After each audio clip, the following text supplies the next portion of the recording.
there is an emptiness inside you. Have you ever dared to sit with it? Not to fix it, but simply to listen. In the quiet space between two breaths, there is something ancient, something sacred. The bamboo is hollow, yet it bends with grace. The bowl is useful, not because of what it holds, but because of its emptiness. And you too are not broken by this emptiness. You are simply being invited back into your center. Not everything that feels like loss is truly a loss. Sometimes it is the clearing of space for something true to emerge.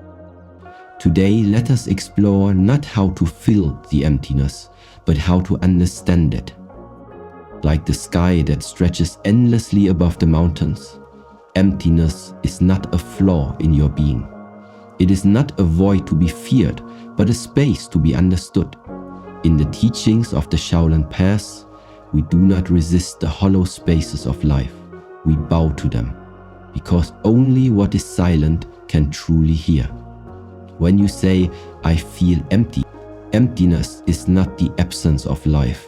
It is life in its unshaped form. The bamboo, which bends but does not break, owes its strength to its emptiness. It is hollow by design, and yet it grows tall, dances with the wind, and survives the storm. Imagine if the bamboo sought to fill itself with stones to feel more complete, its strength would crumble. In the same way, many people try to fill their internal emptiness with noise, but to force fullness into a space that is meant to breathe is to lose the gift of that space entirely.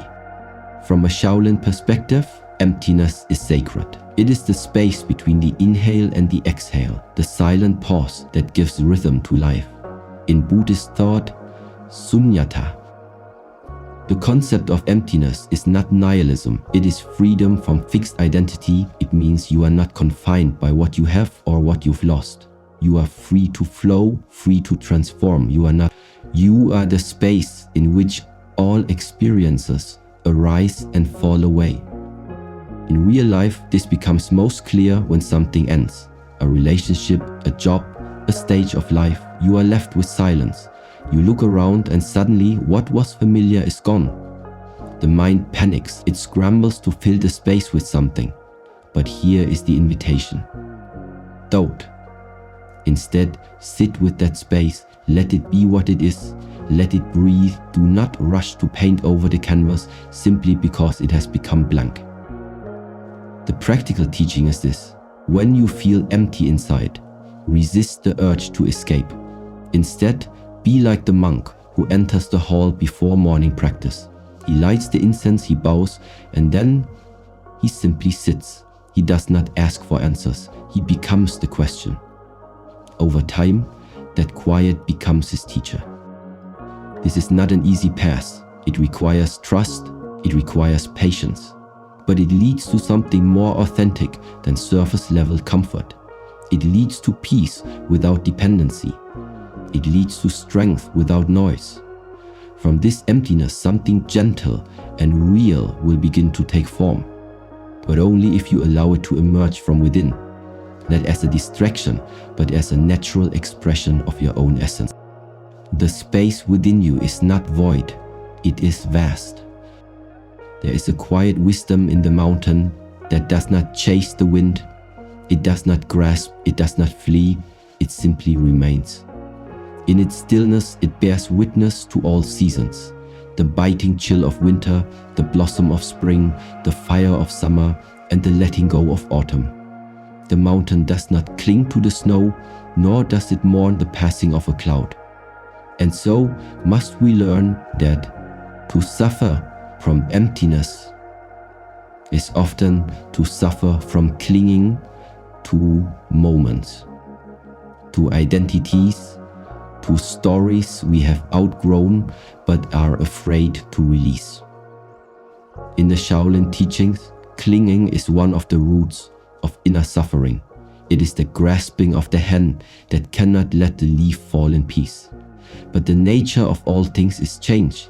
The moment you try to freeze the flowing river, it ceases to nourish. The moment you try to hold the wind, it escapes you.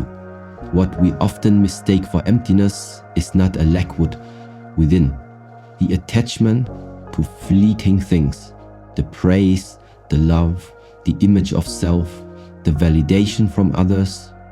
This attachment becomes the cause of restlessness. You may say, I feel empty because they left, or I feel hollow because I failed, or I no longer know who I am. But these feelings, though intense, are not permanent. They are like the passing weather, dark clouds that briefly veil the sky but cannot harm its vastness. Letting go does not mean indifference. It means understanding. It means choosing freedom over possession. What is truly yours cannot be lost. What is not meant for you cannot be kept, no matter how tightly you hold it. To practice this principle is to develop a form of inner strength rooted in softness, like the reed that bends in the wind yet does not break. Letting go is not weakness, it is the greatest form of trust. Trust that what departs creates space for what is meant to enter. Trust that your value is not defined by what remains in your life, but by how peacefully you release what no longer serves your path. In daily life, this looks like pausing before reacting to a painful word. It means breathing deeply when someone withdraws their affection. It means not defining your worth by the applause or silence of others. The Shaolin warrior does not fight every battle. He chooses which energies to allow into his field. And sometimes the most disciplined act is walking away from the noise, without resentment, without a trace of bitterness, simply with awareness. When you stop clinging to the wind, you begin to stand like the tree, rooted, steady, alive. You no longer chase what cannot be caught. You return to yourself, you return to the ground beneath your feet. You return to this breath, this moment. To let go is not to lose, it is to return. When the surface of a pond is disturbed, even the light of the moon becomes broken. But when the water is still, even the stars can be seen in perfect clarity. In the same way, the mind that is restless, clouded by desires or fears, cannot perceive truth as it is. It only sees distorted images of what it hopes or fears to find. This is the nature of the human experience.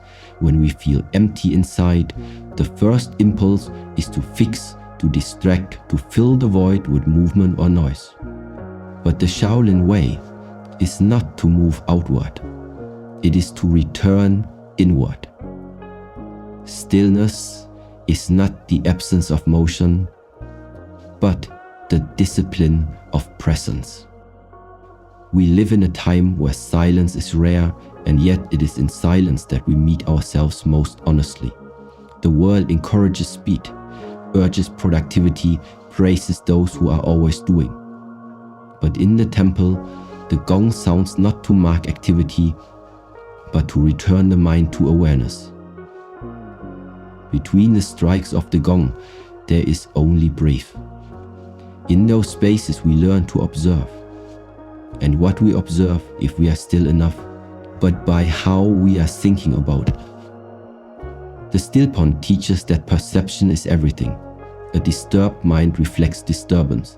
A calm mind reflects peace. When you feel confused, disoriented, emotionally lost, it is not always a signal that something is wrong with your life. Sometimes it is only a sign that the surface has been agitated. The answer then is not to chase new experiences, but to become quiet enough that your inner reflection becomes clear once more. In practical terms, this is the value of meditation. It is not about doing it right or achieving some lofty state. It is about making space, daily space, for the ripples to settle. 5 minutes of mindful breathing, 10 minutes of silent sitting, the sweeping of a floor with full attention. These are not small things, they are sacred acts of stilling the water. They are what keep the monk grounded, the warrior alert, the path visible. You may not be able to control the winds of life, but you can choose whether your internal waters stay agitated or become still. When someone speaks harshly, do you react instantly or can you breathe first? When uncertainty arises, do you panic or can you observe the feeling without becoming it? The ability to pause, to allow the internal waters to clear, is a form of mastery that requires no display, no noise, no reward. It is silent, but it is powerful. Stillness is not withdrawal. It is presence without chaos. It is the discipline to remain inwardly unmoved, even while the world around you shifts and spins. When you practice this, you no longer need to chase peace, you become it. Not by changing everything, but by changing the way you see. And the way to see clearly is always through stillness. Peace is not the absence of thought. It is the quiet strength behind it. The river does not resist the stone in its path. It curves, it adapts, it flows. In its softness lies a strength that carves through mountains. Yet how often do we, unlike the river, stiffen against life's changes? We resist what arrives and cling to what departs. And in this resistance, suffering is born. Not because of what life brings, but because of our unwillingness to accept it as it is. From the Shaolin view, pain is natural, but suffering is often a choice, a byproduct of the mind's refusal to yield. The tighter the grip, the more the tension. The more the tension, the deeper the wound. Consider the tree in winter. Its branches are bare, the color has faded, life appears withdrawn. But the tree does not mourn the fallen leaves. It does not resist the cold. It enters the season completely, in full trust. It understands that the leaf must fall before the bud can rise. So too in our lives, there are seasons of letting go, of loss, of uncertainty. But if we fight the winter, you will not survive to see the spring. The Shaolin monk does not demand that the path be smooth. He prepares his feet for the walk.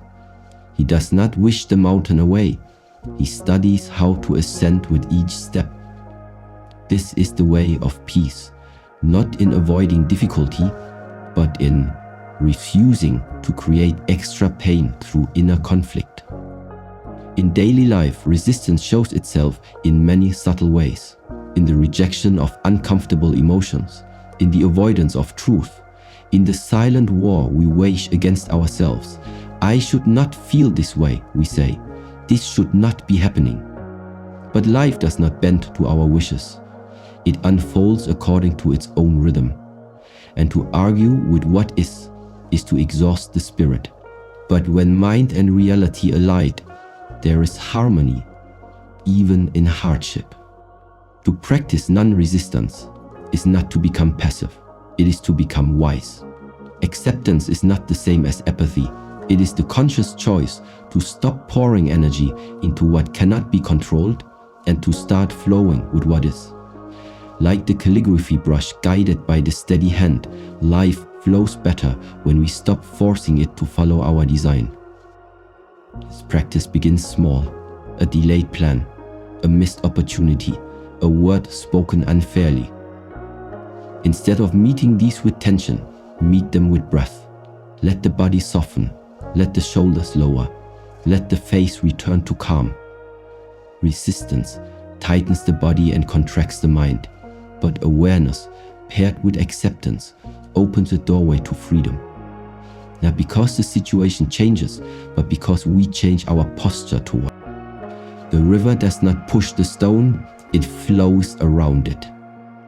In the quiet halls of the Shaolin temple, nothing is wasted. Every movement, no matter how small, has a purpose. The sweeping of the floor is not just for cleanliness, it is training. The carrying of water is not just a chore, it is meditation. Meaning is not something we are handed by the world. It is something we cultivate with presence, repetition, and care.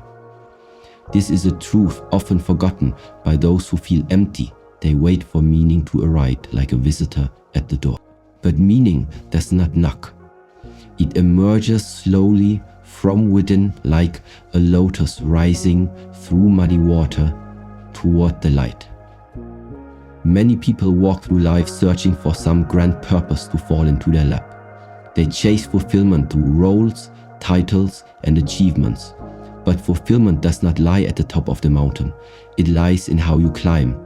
If your actions lack attention, your days will feel hollow, even if they are full. But if your actions carry awareness, even a simple moment sitting with tea, listening to the wind, offering a kind word, can become sacred.